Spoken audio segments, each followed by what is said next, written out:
हर हर महादेव, श्री शिवाय नमः शुभम। स्वागत है आप सभी का। कैसे हैं आप सब? आशा करता हूँ आप सभी स्वस्थ होंगे, कुशल होंगे। 26 दिसंबर इस साल की आखिरी सफला एकादशी। प्रिय मित्रों, करना क्या है आप सभी को इस एकादशी पर? इस एकादशी को अपने वर्ष की 2024 की आखिरी एकादशी है और इस आखिरी एकादशी पर कुछ एक ऐसा उपाय कर लीजिए जो आपको 2025 में धन धान्य, सुख शांति, सुख संपदा, ऋण और रोग से दूर रखे। करना क्या है? आखिरी सफला एकादशी पर महिलाएं घर में बनाएं यह दो चीज। दोस्तों, इस साल की आखिरी एकादशी 26 दिसंबर को पड़ रही है, जिसको सफला एकादशी के नाम से जाना जाता है। पौष मास के कृष्ण पक्ष की एकादशी को सफला एकादशी व्रत किया जाता है। यह व्रत भगवान विष्णु को समर्पित होता है। इस दिन भगवान विष्णु के साथ माता लक्ष्मी का विशेष रूप से पूजन का विधान बताया गया है। इस व्रत को करने से मान्यता है कि इस व्रत को करने से सुख और सौभाग्य की प्राप्ति होती है और अपनी विशेष मनोकामनाओं की पूर्ति होती है। सफला एकादशी दिसंबर महीने की दूसरी व साल की आखिरी एकादशी भी होगी। सफला एकादशी कब है?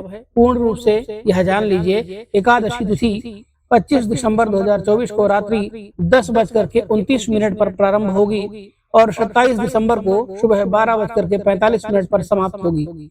सफला एकादशी व्रत 26 दिसंबर 2024 को किया जाएगा। इस एकादशी को जो लोग चाहें तो व्रत कर सकते हैं, जो व्रत नहीं रखना चाहते हैं वह भी यह उपाय कर सकते हैं। इस बात का ध्यान रखें कि एकादशी के दिन घर में चावल बिल्कुल नहीं बनाने चाहिए।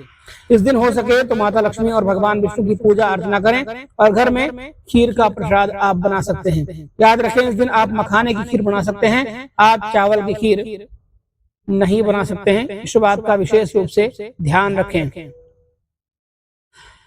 इस एकादशी के दिन मखाने की खीर जरूर बनानी चाहिए। मखाने की खीर बनाने का इस दिन बड़ा महत्व होता है।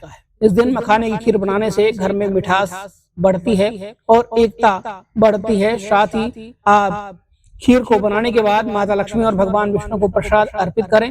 फिर उस प्रसाद को अपने समस्त घर परिवार के लोगों के साथ में प्रसन्नता पूर्वक ग्रहण कर सकते हैं। आप चाहें तो घर के आसपास भी प्रसाद को बांट सकते हैं। इसी के साथ आप चाहें तो इस दिन पीली खीर बना सकते हैं या केसर की खीर भी बना सकते हैं। पीली खीर बनाने का भी बड़ा महत्व होता है। पीला व्यंजन मीठे के तौर पर आप इस एकादशी पर जरूर बनाएं। पीली खीर केसर से जुड़ी होती है या हल्दी से भी आप बना सकते हैं। अब आपके ऊपर निर्भर करता है कि आप पीली खीर को किस तरह से बनाते हैं, पर याद रखें चावलों का प्रयोग नहीं करना है। यदि आप चावलों का प्रयोग करते हैं तो आप किसी से भी बड़े विद्वान से सलाह लें। वैसे तो एकादशी के दिन चावल की खीर नहीं बनानी चाहिए। इस बात का विशेष रूप से ध्यान रखें। इस एकादशी के दिन गौ माता की सेवा जरूर करनी चाहिए। गौ माता को अन्न का दान कर सकते हैं। गौ माता को आप हरा चारा खिला सकते हैं। इस दिन आप किसी जरूरतमंद गरीब व्यक्ति को दान कर सकते हैं। दोस्तों, इस बात का ध्यान रखें कि इस एकादशी के दिन आपको कुछ ऐसे विशेष उपाय करने हैं जो आपके जीवन की सभी परेशानियों को दूर कर दें, धन संपदा की आपके जीवन में कभी भी कमी ना रहे। तो करना क्या है? आप सभी को ध्यान से सुन लीजिए और इस उपाय को जरूर कीजिएगा। इस एकादशी के दिन आपने करना क्या है? आपने 1 मीटर पीला कपड़ा खरीदना है। 1 मीटर पीला कपड़ा खरीदिएगा। दोस्तों, ध्यान से देखिएगा, इस उपाय को ध्यान से सुनिएगा। 1 मीटर आपने पीला कपड़ा लेना है और साथ में लेना है 1 किलो पीले कलर के फूल, यानी गेंदा के फूल 1 किलो ले लीजिए। साथ में चने की दाल ले लीजिए, आधा किलो या 1 किलो के आसपास।